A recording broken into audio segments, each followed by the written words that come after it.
பிள்ளைகள் அனைவருக்கும் வணக்கம். நாங்கள் இன்றைக்கு தரம் 7ல முதலாவது பாட அழகான இருபுடை சமச்சீர் இந்த பாடத்தை பற்றி இன்றைய வகுப்புல நாங்கள் படிக்க போறோம். இருபுடை சமச்சீர் அப்படி என்றா என்ன? இந்த இருபுடை சமச்சீருடைய தளவுருக்களை நாங்கள் எவ்வாறு இனங்காண்பது, அதோட நாங்கள் இருபுடை சமச்சீருடைய தளவுருக்களை எவ்வாறு வரைகிறது என்பது தொடர்பாகவும் இந்த வகுப்புல நாங்கள் படிக்க முடியும். முதலாவதாக இருபுடை சமச்சீர் அப்படி என்றா என்னென்னு பார்ப்போம்.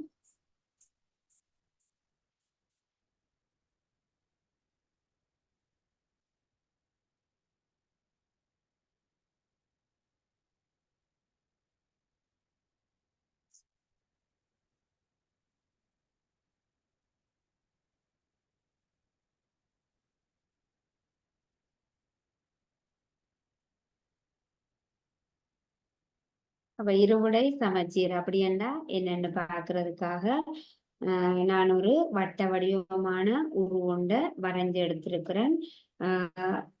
அதாவது ஒரு கலர் A4 தாளில வட்ட வடிவமான ஒரு கோப்பையை பயன்படுத்தி வட்ட வடிவமான ஒரு உருவை முதலாவது வரைஞ்சு அந்த உருவை வெட்டி எடுத்திருக்கிறேன். இதுல இருந்து நாங்கள் இருபுடை சமச்சீர் அப்படி என்றால் என்ன என்று சொல்ல போகிறோம். அதாவது இந்த வெட்டி எடுத்த இந்த தளவுருவை நாங்கள் என்ன செய்யறோம்டா, ஒன்றுடன் ஒன்று பொருந்துமாறு இரண்டு சமனான பகுதிகளாக மடிக்கிறோம். ஒரு உருவை முதலாவதாக ஒரு தாளில் வரைந்து கொண்டு அந்த உருவை வெட்டி எடுத்து அந்த உருவை என்ன செய்கிறோம், ஒன்றுடன் ஒன்று பொருந்துமாறு இரண்டு சமனான பகுதிகளாக நாங்கள் மடிப்போம்.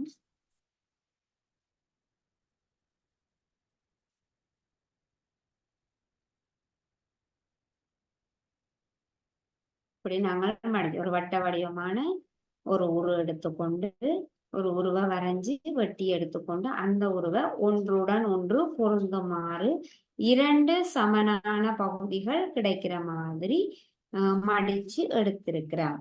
இப்ப இந்த தளவுருவானது ஒரு இருபுடை சமச்சீருடைய தளவுரு ஆகும். இந்த வட்டமானது இந்த வட்ட வடிவமான உருவானது இருபுடை சமச்சீருடைய தளவுரு ஆகும். எவ்வாறு அப்படி என்றால், ஒரு ஒரு உருவை நேர்கோடு ஒன்றின் வழியே மடிப்பதன் மூலம்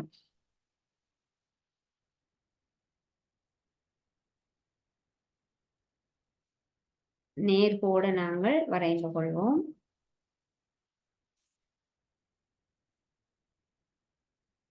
ஒரு தளவுருவானது இவ்வாறான ஒரு நேர்கோடு ஒன்றின் வழியே மடிப்பதன் மூலம் இரண்டு ஒன்றுடன் ஒன்று பொருந்தி வரணும். இந்த ரெண்டு பகுதிகளும் இப்படி பொருந்தாம இருக்கக்கூடாது. இதுல உங்களுக்கு தெரியும், ரெண்டு பகுதிகளும் பொருந்தினபடியாதான் உண்டா தெரியுது. ஒரு தளவுருவை ஒரு நேர்கோடு ஒன்றின் வழியே மடிப்பதன் மூலம் ஒன்றுடன் ஒன்று பொருந்தக்கூடிய இரண்டு சமனான பகுதிகளாக பிரிபடுமாயின் அத்தளவுரு இருபுடை சமச்சீருடைய தளவுரு என அழைக்கப்படுகிறது. அப்ப இருபுடை சமச்சீருடைய தளவுரு அப்படி என்ன, ஒரு தளவுருவை ஒரு உருவை நேர்கோடு ஒன்றின் வழியே மடிக்கக்கூடிய கோடு நேர்கோடா இருக்க வேணும். நேர்கோடு ஒன்றின் வழியே இவ்வாறு மடிப்பதன் மூலம் ஒன்றுடன் ஒன்று பொருந்தி வரணும். இந்த ரெண்டு பகுதிகளும் ஒன்றுடன் ஒன்று பொருந்தி வரணும். ஒன்றுடன் ஒன்று பொருந்தக்கூடிய இரண்டு சமனான பகுதிகள் என்றா பொருந்தி வந்தால் மட்டும்தான் நாங்கள் சமனான பகுதிகள் என்று கூற முடியும். இல்லாட்டி கூற முடியாது. இல்லாட்டி சமனான பகுதிகள் இல்லை. அவை ஒன்றுடன் ஒன்று பொருந்தக்கூடிய இரண்டு சமனான பகுதிகளாக பிரிக்கப்படுமாயின் அத்தளவுரு இருபடை சமச்சீருடைய தளவுரு. அப்ப நீங்கள் இப்படி மடிச்சு பார்த்தே கண்டுபிடிக்கலாம். தரப்பட்ட உருவ ஒரு நேர்கோடு ஒன்றின் வழியே மடிக்கும் போது 2 சமனான பகுதிகளாக பிரிக்கப்பட்டால் அது இருபடை சமச்சீருடைய தளவுரு ஆகும். அப்ப இருபடை சமச்சீருடைய தளவுருவண்டா நாங்கள் 3 விஷயங்களை ஞாபகம் வச்சிருக்க வேணும். நேர்கோடு ஒன்றின் வழியே மடிக்க வேணும். நேர்கோட்டின் வழியே மடிக்கும் போது ஒன்றுடன் ஒன்று பொருந்தக்கூடிய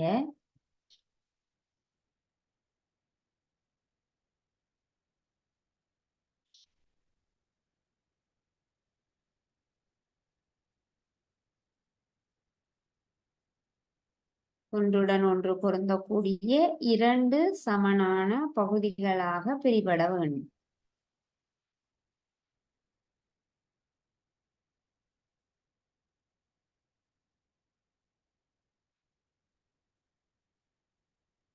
இப்ப இருபுடை சமச்சீர்ல நாங்கள் இந்த 3 விஷயங்களையும் முக்கியமாக கூற முடியும்.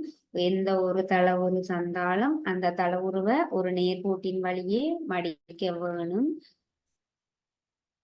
நேர்கோட்டின் வழியே மடிக்கும் போது அந்த மடிப்பு கோட்டின் வழியே மடிக்கும் போது ஒன்றுடன் ஒன்று பொருந்தி வார மாதிரியான 2 சமனான பகுதிகளாக பிரிபடுமாயின் அத்தளவுரு ஒரு இருபுடை சமச்சீருடைய தளவுரு ஆகும். அடுத்ததாக இந்த இருபுடை சமச்சீருடைய தளவுருவில் இப்ப இந்த உருவானது இப்பொழுது இந்த உருவானது இருபடை சமச்சீருடைய ஒரு உரு ஆகும். இந்த உருவில் நாங்கள் மடிச்சிருக்கக்கூடிய இந்த மடிப்பு கோட்டிற்கு சமச்சீர் அச்சு என்று கூற முடியும். அதாவது நாங்கள் மடிக்கக்கூடிய இந்த மடிப்பு கோடானது சமச்சீர் அச்சு எனப்படுகிறது. அடுத்ததாக இந்த மடிப்பு கோட்டுக்கு என்ன பெயர்?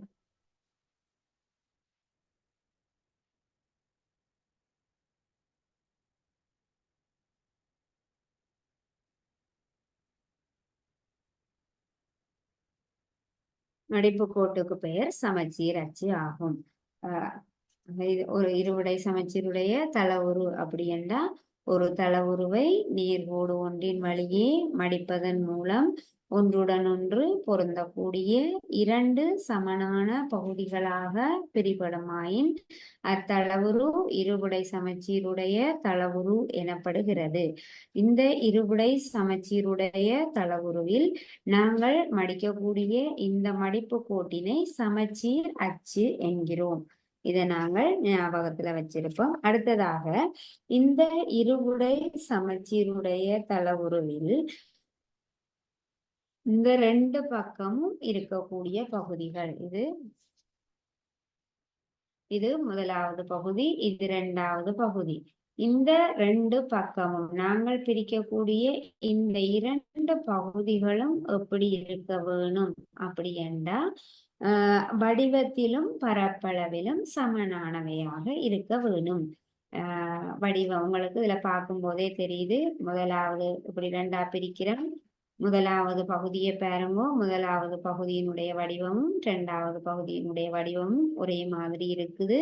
ஒன்றுடன் ஒன்று பொருந்தி வாரபடியா இந்த 2 பகுதிகளினுடைய பரப்பளவுகளும் எப்படி இருக்குமெண்டா சமனானவையாக இருக்கும். பரப்பளவு அப்படி என்ற எங்களுக்கு தெரியும். இந்த மேத்தளமானது பரவி உள்ள இடம்தான் பரப்பளவு. இந்த முதலாவது பகுதியும் 2வது பகுதியும் இந்த பரவியுள்ள இடமானது சமனானவையாக கண்டிப்பாக இருக்கும். அடுத்ததாக நாங்கள் இனி இருபடை சமச்சீருடைய தளவுருக்கள்ல இந்த சமச்சீர் அச்சுக்களின் எண்ணிக்கையை நாங்கள் எண்ணி பார்ப்போம். ஒவ்வொரு உருவையும் எடுத்து இந்த உருவுக்கு எத்தனை சமச்சீர் அச்சுக்கள் அப்படி என்று நாங்கள் பார்க்கலாம்.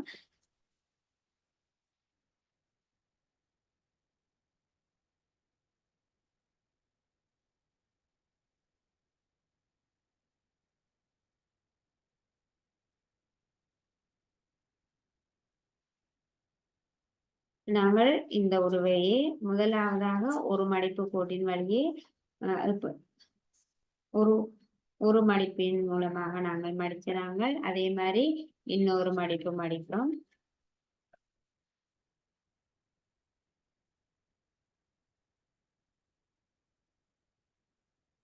ஒன்றுடன் ஒன்று பொருந்துற மாதிரி மடிப்போம். திரும்பி மடிச்சிருக்கிறோம். அடுத்ததாக மடிப்பு கோடுகளை வரைவோம்.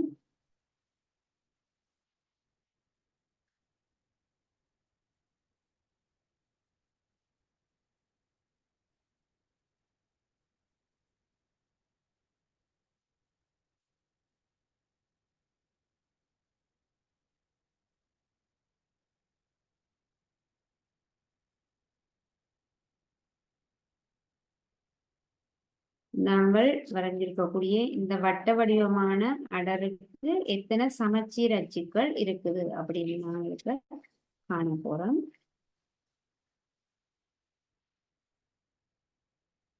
மீண்டும் இந்த மடிப்பு கோடுகளை வரைவோம்.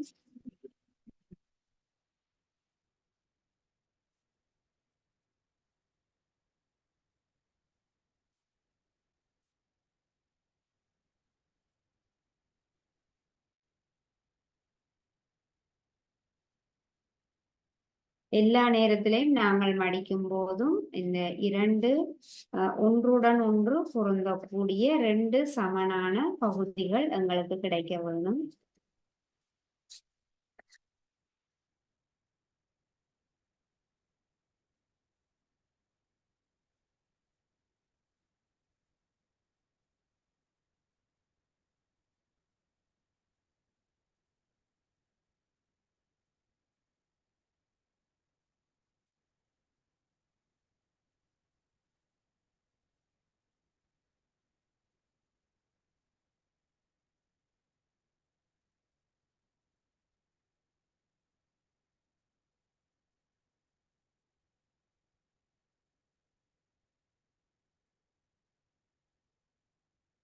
ஆரம்ப பிள்ளைகள், நாங்கள்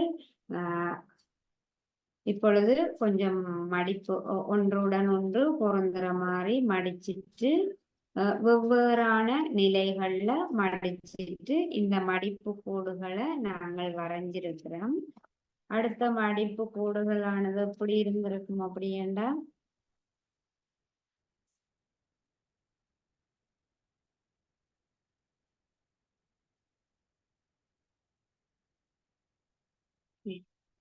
இந்த வட்டத்திற்கு நாங்கள் சமச்சீர் அச்சுக்களை வரையும் போது எங்களால இவ்வளவு சமச்சீர் அச்சுக்களையும் வரைய முடியுது. அதே போல இதை விட கூட இன்னும் நீங்க மடிச்சனீங்கன்னா இன்னும் நிறைய சமச்சீர் அச்சுக்கள் ஒவ்வொன்றும் இதுக்குள்ளேயே கணக்க வரைய முடியும்.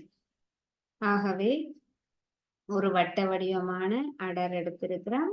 வட்ட வடிவமான அடரை முதலாவதாக ரெண்டு ஒன்றுடன் ஒன்று பொருந்தக்கூடிய மாதிரியான ரெண்டு சமனான பகுதிகள் கிடைக்கிற மாதிரி இருந்தபடியா இந்த வட்ட வடிவமான உருவை நாங்கள் இருபுடை சமச்சீருடைய தளவுரு அப்படி என்று சொல்ல முடியும்.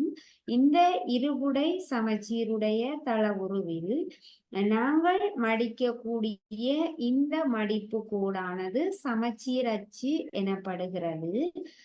ஆகவே நாங்கள் என்ன செய்த, நாங்கள் இந்த வட்டத்தை வெவ்வேறான மாதிரி வெவ்வேறான நிலைகள்ல ஒன்றுடன் ஒன்று பொருந்துற மாதிரி மடித்து சமச்சீர் அச்சுக்களை வரைஞ்சிருக்கிறோம். ஆகவே இதுல இருந்து நாங்கள் என்ன முடிவுக்கு வரலாம் அப்படின்னா, இந்த வட்டத்திற்கு இன்னும் நிறைய சமச்சீர் அச்சுக்களை எங்களால வரைய முடியும். இதே போல திரும்ப திரும்ப வெவ்வேறான நிலைகள்ல மடிக்கும் பொழுது நாங்கள் ஒரு வட்ட வடிவமான உருவில இருந்து நிறைய சமச்சீர் அச்சுக்களை பெற்றுக்கொள்ள முடியும். ஆகவே ஒரு வட்டத்தில் ஒரு வட்ட வடிவமான உருவில் காணப்படும் சமச்சீர் அச்சுக்களின் எண்ணிக்கை எவ்வளவு அப்படின்னா பல. ஒரு வட்டத்தில் பல சமச்சீர் அச்சுக்கள் உள்ளன. ஒரு வட்டத்தில் காணப்படும் சமச்சீர் அச்சுக்களின் எண்ணிக்கை எவ்வளவுண்டா எண்ணிக்கையை கூற முடியாது. ஒரு வட்டத்தில் நிறைய சமச்சீர் அச்சுக்களை வரைந்து காட்ட முடியும். ஒரு வட்ட வடிவமான உருவில் பல சமச்சீர் அச்சுக்களை நாங்கள் வரைந்து காட்ட முடியும் இந்த முடிவுக்கு நாங்கள் வர முடியும். ஆகவே இருபடை சமச்சீருடைய தளவுரு அப்படி என்றா என்னென்னு பார்த்த நாங்கள் அடுத்ததாக சமச்சீர் அச்சு அப்படி என்றா என்னென்னு பார்த்த நாங்கள் இனி நாங்கள் ஒரு சதுர வடிவமான உருவில் காணப்படக்கூடிய சமச்சீர் அச்சுக்களின் எண்ணிக்கையும் ஒரு செவ்வகத்துல காணப்படக்கூடிய சமச்சீர் அச்சுக்களின் எண்ணிக்கையும் காண்போம்.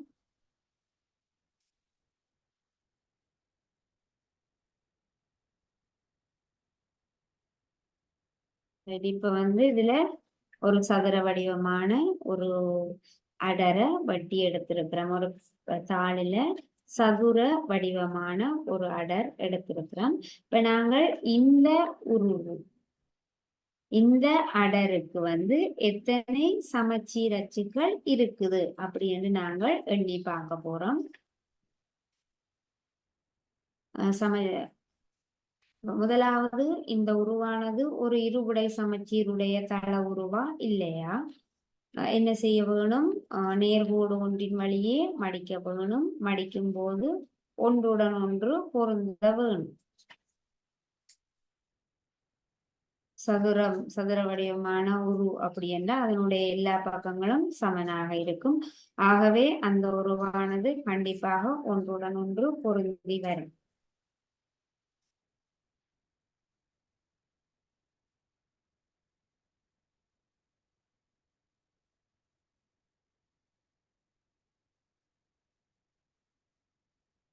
முதலாவதாக இந்த நேர்கோட்டின் வழியே மடிக்கிறோம். மடிக்கும் போது சமனான 2 பகுதிகள் எங்களுக்கு கிடைக்குது. ஆகவே சதுரம் ஒரு இருபுடை சமச்சீருடைய தளவுரு ஆகும்.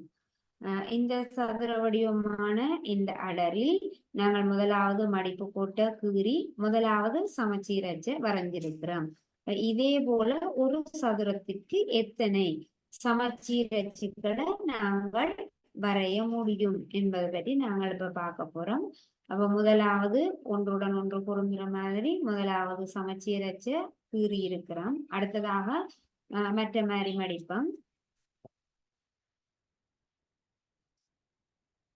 இவ்வாறு மடிக்கும் போதும் ஒன்றுடன் ஒன்று பொருந்தி வரும். ஆகவே இந்த மடிப்பு கோட்டையும் கீறுவோம்.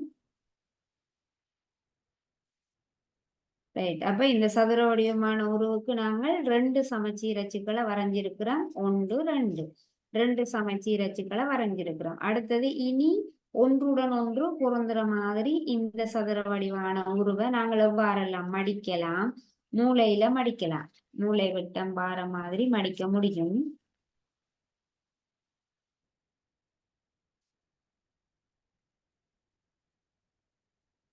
இப்பயும் பாருங்க ஒன்றுடன் ஒன்று பொருந்தி வரும். ஆகவே இது 3வது சமச்சீர் அச்சு ஆகும்.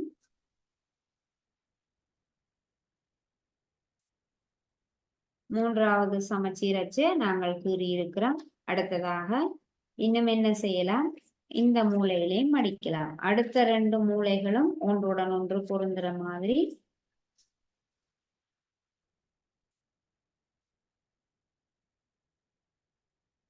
நான்காவது சமச்சீரச்சை நாங்கள் கூறலாம்.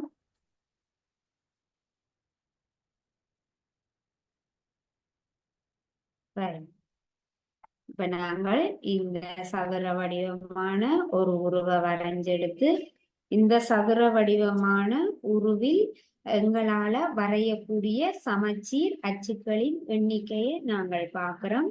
முதலாவதாக ஒரு மடிப்பு கோடு. மடிப்பு கோடுகளை எல்லாத்தையும் நாங்கள் இப்ப ஸ்கெட்சால வரைஞ்சிருக்கிறது உங்களுக்கு தெரியுது. இந்த மடிப்பு கோடுகளை எண்ணுவதன் மூலம் நாங்கள் சமச்சீர் அச்சுக்களின் எண்ணிக்கையும் காண முடியும். அப்போ 1 2 3 4. ஆகவே ஒரு சதுர வடிவமான உருவிக்கு எங்களால 4 சமச்சீர் அச்சுக்களை வரைந்து காட்ட முடியும்.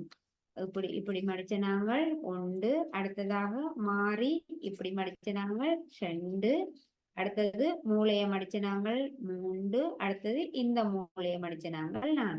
அப்ப 4 நிலைகள்ல ஒன்றோட ஒரு நேர்கோட்டின் வழியே மடிக்கக்கூடிய கோடு கண்டிப்பா நேர்கோடாக இருக்க வேணும். 4 நிலைகள்ல ஒரு நேர்கோட்டின் வழியே நாங்கள் மடிப்பதன் மூலம் இந்த சதுர வடிவமான உருவிக்கு 4 சமச்சீர் அச்சுக்கள் இருக்குது அப்படின்றத நாங்கள் ஒரு செயற்பாட்டின் மூலமாக செய்திருக்கிறோம். வேற ஏதாவது வழிகள்ல இனி மடிக்க முடியுமா இந்த சதுர வடிவமான உருவை? இன்னும் வேற ஏதாவது வழிகள்ல எங்களால மடிக்க முடியுமா? இல்ல, இனி மடிக்க முடியாது. ஒரு பக்கம் 2 பக்கம், அடுத்தது மூளை 2 மூளைகள்ல. ஆகவே ஒரு சதுரத்திற்கு எத்தனை சமச்சீர் அச்சுக்கள் உள்ளன? 4 சமச்சீர் அச்சுக்கள் உள்ளன.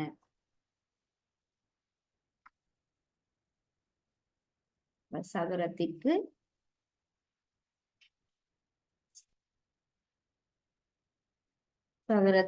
எத்தனை சமச்சீர் அச்சுக்கள் உள்ளன அப்படின்னு கேட்டாங்கன்னா 4 சமச்சீர் அச்சுக்கள் உள்ளன என நாங்கள் கூற முடியும்.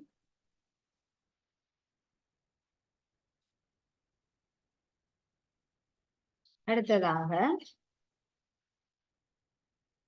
நாங்கள் ஒரு செவ்வக வடிவமான ஒரு தள உருவம் எடுத்து இந்த செவ்வக வடிவமான தள உருவுக்கு எத்தனை சமச்சீர் அச்சுக்கள் உள்ளன என்று நாங்கள் இப்ப காண போறோம்.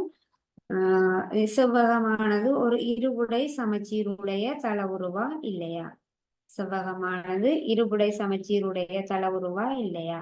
என்ன செய்யலாம்? நாங்கள் ஒரு நேர்கோடு ஒன்றின் வழியே மடிக்க போறோம். மடிக்கும் போது ஒன்றுடன் ஒன்று பொருந்துற மாதிரி 2 சமனான பகுதிகள் கிடைச்சதென்றா இந்த உருவானது ஒரு இருபுடை சமச்சீருடைய தள உரு ஆகும் என்று நாங்கள் கூற முடியும். அப்ப நாங்கள் செவ்வகத்தையும் நேர்கோடு ஒன்றின் வழியே மடிக்கிறோம். செவ்வக வடிவமான தள உருவ நேர்கோடு ஒன்றின் வழியே மடிக்கிறோம். மடிக்கும் போது ஒன்றுடன் ஒன்று பொருந்துற மாதிரி 2 சமனான பகுதிகள் கிடைக்குது. ஆகவே இந்த செவ்வக வடிவ தள உருவானது ஒரு இருபுடை சமச்சீருடைய தள உரு ஆகும். அப்ப செவ்வகமானது இருபுடை சமச்சீருடைய தள உரு ஆகும். இந்த செவ்வகத்துல இருக்கக்கூடிய சமச்சீர் அச்சுக்களின் எண்ணிக்கையை நாங்கள் காண போறோம். இந்த செவ்வக வடிவமான உருவில் இருக்கக்கூடிய சமச்சீர் அச்சுக்களின் எண்ணிக்கையை காண்போம். அப்ப ஒரு மடிப்பு கோடு வந்துட்டு, ஆகவே ஒரு சமச்சீர் அச்சு இருக்குது என எங்களால உறுதியாக சொல்ல முடியும். ஒரு மடிப்பு கோடு, ஆகவே மடிப்பு கோடு தான் சமச்சீர் அச்சு. அப்ப ஒரு சமச்சீர் அச்சு. அடுத்ததாக இந்த செவ்வகத்தை நாங்கள் வேறு எப்படி மடிக்கலாம்? இப்படி மடிக்கலாம். எப்படி மடிக்கும் போதும் எங்களுக்கு ஒன்றுடன் ஒன்று பொருந்துற மாதிரி 2 சமனான பகுதிகள் கிடைக்க வேணும்.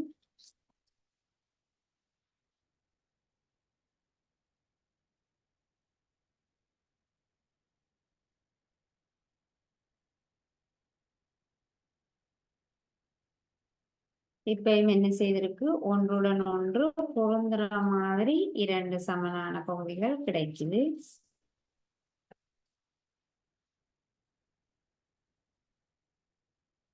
ஆகவே முதலாவது சமச்சீர் அச்சு இந்த கோடு, 2வது சமச்சீர் அச்சு இந்த கோடு.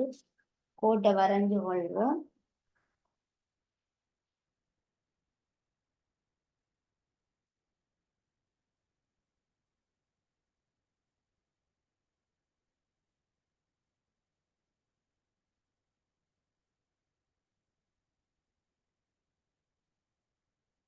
செவ்வகத்துக்கு 2 சமச்சீர் அச்சுகள் இப்போது இருக்குது.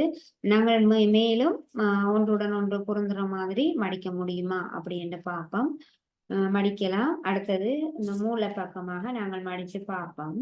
சதுரத்துக்கு மடிச்ச மாதிரி இந்த மூளையில மடிச்சு பார்ப்போம் செவ்வகத்தை.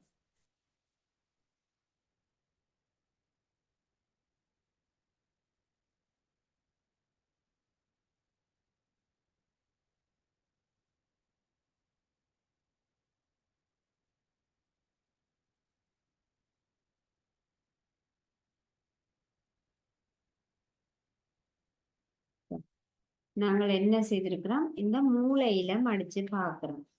ஒரு செவ்வக வடிவமான ஒரு அடரினுடைய மூளையை நாங்கள் மடிச்சு பார்க்கும் பொழுது என்ன நடக்குது, ரெண்டு பகுதிகள் கிடைக்குது. ரெண்டு பகுதிகள் கிடைக்குது. ஆனா இந்த ரெண்டு பகுதிகளும் சமனாக இருக்குதா இல்லையா? சமனா இருக்குதா? ரெண்டு பகுதிகளும் சமனாக இல்லை. ஆகவே நாங்கள் இத சமச்சீர் அச்சு அப்படி என்று கூற முடியாது. நாங்கள் இறுதியாக இப்ப மடிச்சிருக்கக்கூடிய இந்த மூளை பகுதியை நாங்கள் சமச்சீர் அச்சு அப்படி என்று சொல்ல முடியாது. ஏனென்றால் இந்த இரண்டு பகுதிகளும் ஒன்றுடன் ஒன்று பொருந்தவில்லை. உங்களுக்கு பார்க்கவே இதுல மடிச்சு பார்க்க தெரியும். இந்த இரண்டு பகுதிகளும் ஒன்றுடன் ஒன்று பொருந்தி வரையில்லை. ஆகவே இது இந்த கோடு சமச்சீரச்சாக இருக்காது. அப்ப செவ்வகத்துக்கு ஒரு அதே மாதிரி மற்ற மூலையும் மடிச்சு பார்த்தனீங்கன்னா சமனாக ரெண்டு பகுதிகளும் ஒன்றுடன் ஒன்று பொருந்தி வராது. ஆகவே செவ்வகத்துக்கு ஒரு செவ்வக வடிவமான உருவிக்கு எத்தனை சமச்சீர் அச்சுக்கள் உள்ளன அப்படி என்று நாங்கள் பார்க்கும்போது இரண்டு சமச்சீர் அச்சுக்கள் மட்டும் உள்ளன. சதுரத்துக்கு ஒரு சதுர வடிவமான தள உருவுக்கு இருக்கக்கூடிய சமச்சீர் அச்சுக்களின் எண்ணிக்கை 4 ஆகும். அதே நேரம் ஒரு செவ்வக வடிவமான தள உருவில் காணப்படக்கூடிய சமச்சீர் அச்சுக்களின் எண்ணிக்கை 2 ஆகும்.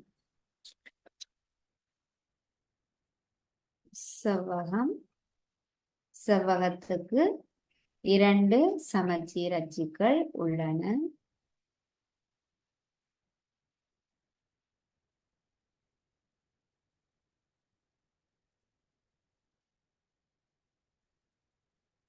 அதே நேரம் ஒரு வட்டம் அப்படி என்றால் வட்டத்திற்கு பல சமச்சீர் அச்சுக்கள் உள்ளன. வட்டத்தில் இருக்கக்கூடிய சமச்சீர் அச்சுக்களின் எண்ணிக்கையை நாங்கள் எண்ணி கூற முடியாது. வட்டத்திற்கு பல சமச்சீர் அச்சுக்கள் உள்ளன. ஆகவே நாங்கள் இதுவரை இருபுடை சமச்சீருடைய தளவுரு அப்படி என்றால் என்ன, சதுர வடிவமான தள உருவிற்கு 4 சமச்சீர் அச்சுக்கள் உள்ளன. செவ்வக வடிவமான தள உருவிற்கு 2 சமச்சீர் அச்சுக்கள் உள்ளன. அதே நேரம் ஒரு வட்ட வடிவமான அடரொன்றில் நாங்கள் பார்க்கும்போது அந்த வட்டத்திற்கு பல சமச்சீர் அச்சுக்கள் உள்ளன என்று நாங்கள் பார்த்தோம். அதை தொடர்ந்து நாங்கள் இனி கேள்விகள் பார்ப்போம். தரப்பட்ட உருக்களில் இருக்கக்கூடிய சமச்சீர் அச்சுக்களை வரைந்து காட்டி அவற்றின் எண்ணிக்கையை எழுத போறோம்.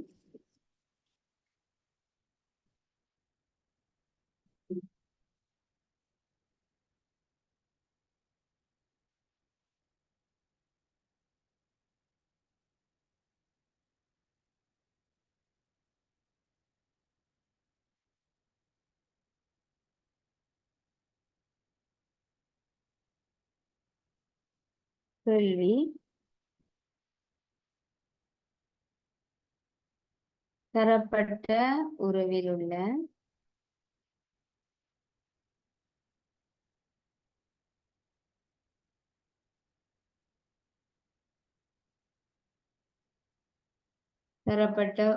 உள்ள சமச்சீர் அச்சுக்களை வரைந்து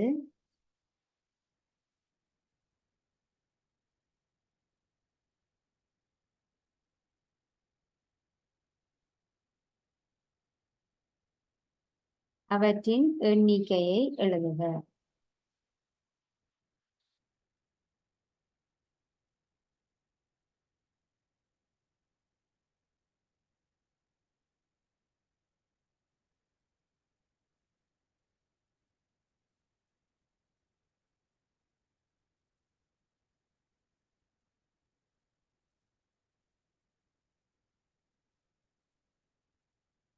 தரப்பட்ட உருவில் உள்ள சமச்சீர் அச்சுக்களை வரைந்து அவற்றின் எண்ணிக்கையை எழுதுக.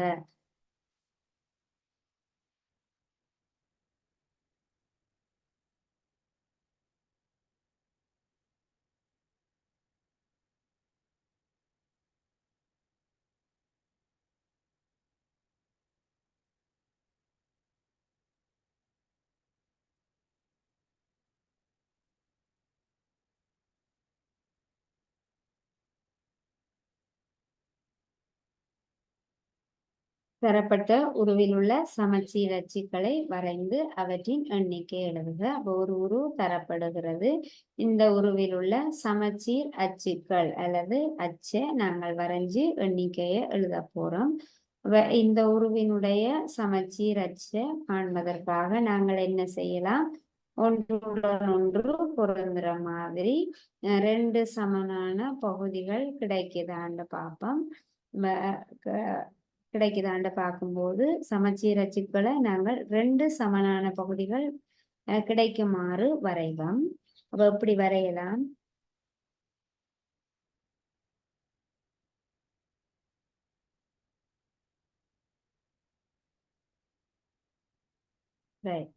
சமச்சீர் அச்சுக்களை சமச்சீர் அச்சு இந்த உருவில் நாங்கள் முதலாவது சமச்சீர் அச்சை வரைஞ்சிருக்கிறோம். இப்ப பாருங்க, சமச்சீர் அச்சை வரையும் போது இந்த மடிப்பு இந்த நேர்கோட்டின் வழியே இதை பிரிக்கும் பொழுது ரெண்டு சமனான பகுதிகள் கிடைக்கிற மாதிரி இருக்க வேணும். கிடைச்சால் அந்த கோடு சமச்சீர் அச்சு எனப்படுகிறது. ஆகவே முதலாவது சமச்சீர் அச்சை நாங்கள் கூறியிருக்கிறோம், வரைஞ்சிருக்கிறோம். வேற சமச்சீர் அச்சுக்கள் நாங்கள் இந்த உருவுக்கு வரைய முடியுமா? நாங்கள் இப்படி பிரிக்கும் போது குறுக்கால இந்த உருவை பிரிக்கும் பொழுது ரெண்டு சமனான பகுதிகள் கிடைக்காது. அதே நேரம் இந்த உருவுக்கு நடுவால இந்த ஒரு நேர்கோட்டின் வழியே மடிப்பதன் மூலம்தான் எங்களால சமச்சீரச்சை காட்ட முடியும். ஆகவே அதாவது முதல்ல இப்படி பிரிப்போம். இனி இப்படி இரண்டாவது குறுக்கால பிரிக்கும் பொழுது சமனான ரெண்டு பகுதிகள் கிடைக்காது.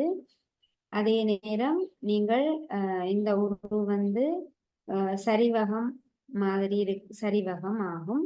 இந்த சரிவகத்தை நீங்கள் ஒரு பேப்பர்ல வரைஞ்சு பார்த்துட்டு இதை வந்து மூளையால மடிக்கும் போது சமனான ரெண்டு பகுதிகள் கிடைக்குதான்னு நீங்க பார்க்கலாம்.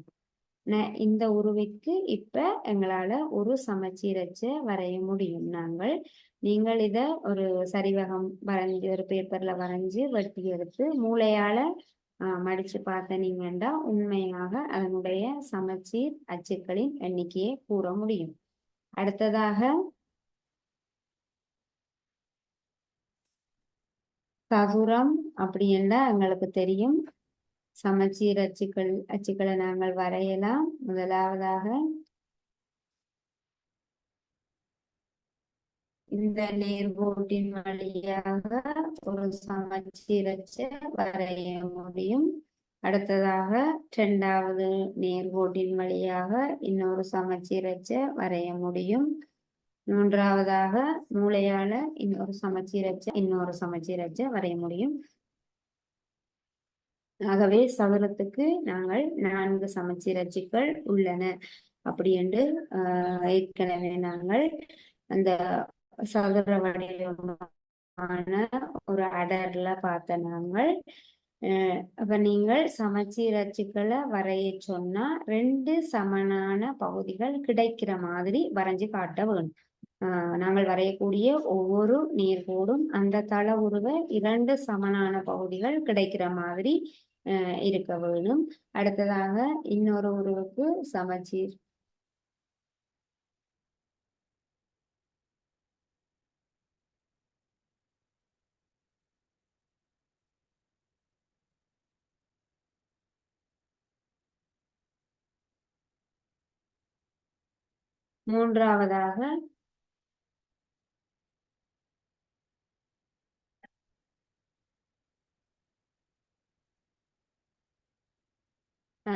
மூன்றாவதாக காட்டப்பட்டிருக்கக்கூடிய இந்த உருவுக்கு நாங்கள் சமச்சீர் அச்சுக்களை வரைஞ்சு காட்ட வேணும். அப்படி என்றால் இந்த உருவை என்ன செய்ய வேணும்? சமனான ரெண்டு பகுதிகள் கிடைக்கிற மாதிரி வரைஞ்சு காட்டுவோம்.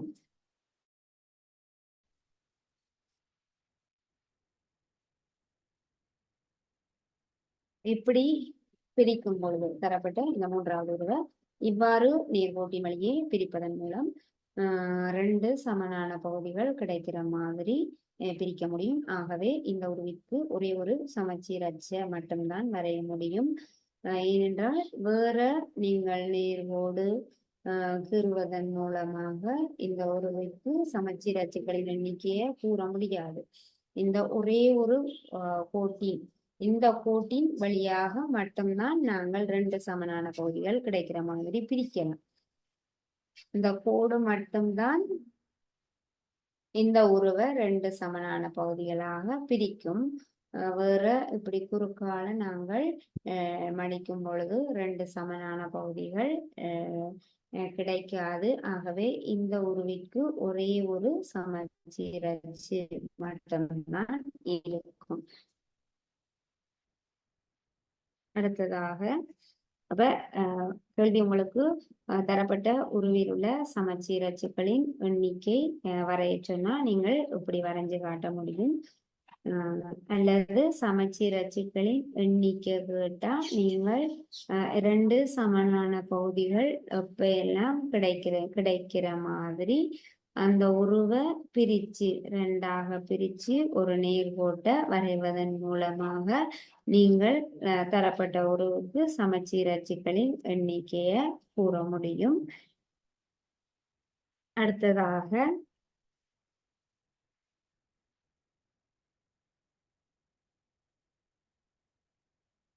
நாங்கள் இருபுடை சமச்சீருடைய தளவுருக்களை அமைக்கிறது பற்றி பார்ப்போம். இருபுடை சமச்சீருடைய தளவுருக்களை அமைத்தல்.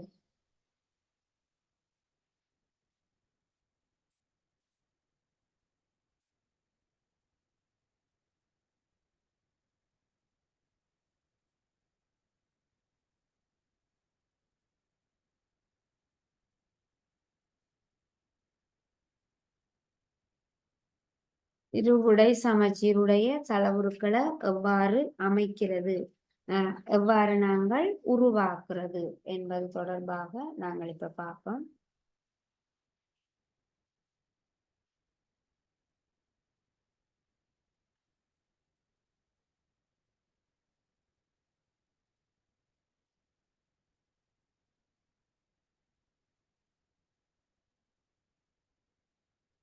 என்ன செய்ய போறோம், ஒரு ஒரு பேப்பர்ல இருபுடை சமச்சீருடைய ஒரு தளவுருவை நாங்கள் உருவாக்க போறோம்.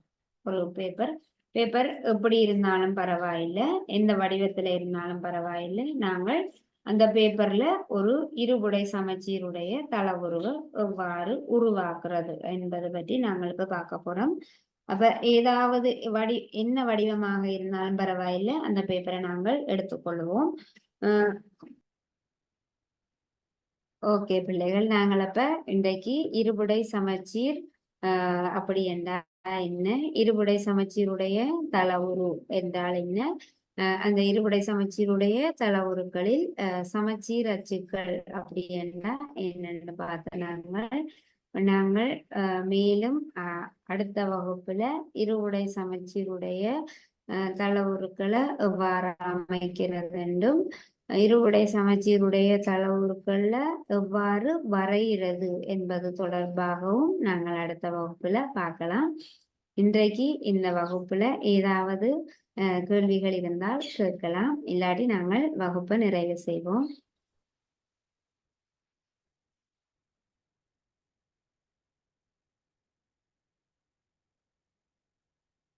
ஓகே பிள்ளைகள், அப்ப நாங்கள் மீண்டும் அடுத்த வகுப்புல சந்திக்கலாம். தேங்க்யூ. Thank you, sir.